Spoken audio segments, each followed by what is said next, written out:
Jan Suraaj party के नेता और पूर्व चुनावी रणनीतिकार प्रशांत किशोर के बयान से विवाद खड़ा हो गया है। उन्होंने बिहार को फेल स्टेट बताया है।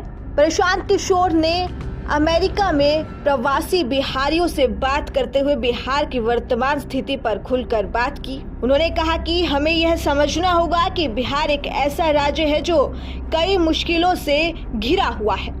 अगर बिहार एक देश होता तो यह जनसंख्या के मामले में दुनिया में 11वां सबसे बड़ा देश होता। हमने आबादी के मामले में जापान को पीछे छोड़ दिया। सबसे बड़ी चुनौती ये है कि बिहार के हालात सुधरने को लेकर समाज नाउम्मीद हो गया है। उन्होंने एक ऑनलाइन संवाद सत्र में कहा कि बिहार विधानसभा चुनाव में जनसुराज पार्टी की खराब परफॉर्मेंस के बावजूद प्रशांत किशोर ने पूरे आत्मविश्वास के साथ कहा कि 2025 बिहार विधानसभा चुनाव में उनकी पार्टी जीतेगी।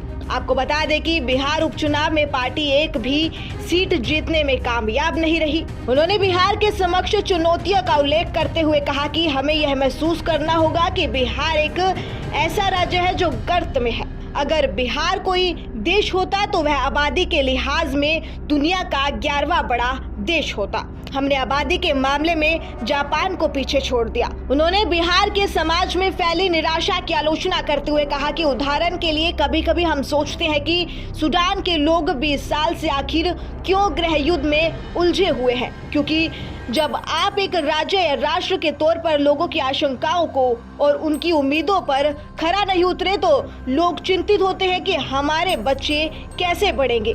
यही स्थिति बिहार की भी है। प्रशांत किशोर ने अमेरिका में रह रहे बिहारी प्रवासी समुदाय से कहा कि वह उन्हें डराने की कोशिश नहीं कर रहे हैं, बल्कि उन्हें जमीनी हकीकत से अवगत करा रहे हैं। जनसुराज 2025 बिहार विधानसभा चुनाव जीतेगी, इसे लेकर कोई संदेह नहीं है।